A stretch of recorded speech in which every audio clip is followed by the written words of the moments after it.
Hello बच्चों, let us read the question first. Reabsorption of useful substances back into the blood from the filtrate in a nephron occurs in the loop of Henle, proximal convoluted tubule, collecting duct और distal convoluted tubule. हमें बताना है जो reabsorption होता है useful substances का blood में वापस जब reabsorb किया जाता है filtrate से, तो वो किस part में होता है nephron के. तो यहाँ पर हम जो कि concept पढ़ेंगे वो होगा रीएब्जॉर्प्शन प्रोसेस को.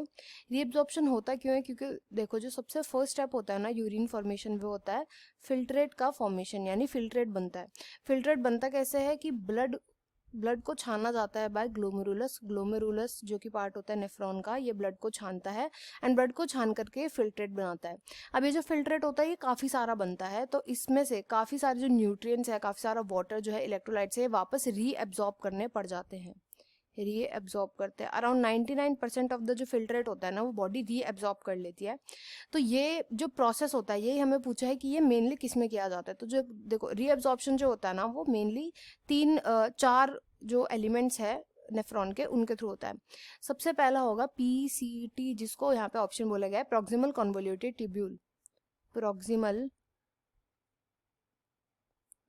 Proximal convoluted tubule.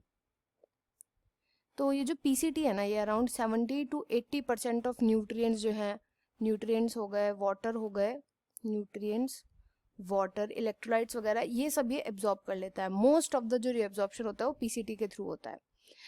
Minimum amount में जो एब्जॉर्प्शन होता है वो होता है हेनलेज लूप के थ्रू. हेनलेज लूप जो सबसे मिनिमम एब्जॉर्प्शन करता है. मिनिमम एब्जॉर्प्शन इसमें देखने को मिलता है रीएब्जॉर्प्शन, तो मिनिमम रीएब्जॉर्प्शन होता है. इसके बाद थर्ड आता है DCT, that is distal convoluted tubule.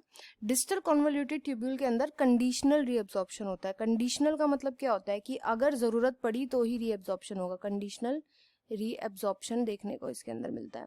ये भी इन्हीं सब चीज़ों का, न्यूट्रिएंट्स का, वाटर का रीएब्जॉर्प्शन करता है, बट ये कंडीशनल करता है, मतलब अगर बॉडी को ज़रूरत है तभी करेगा ये. एंड देन लास्ट आता है कलेक्टिंग डक्ट.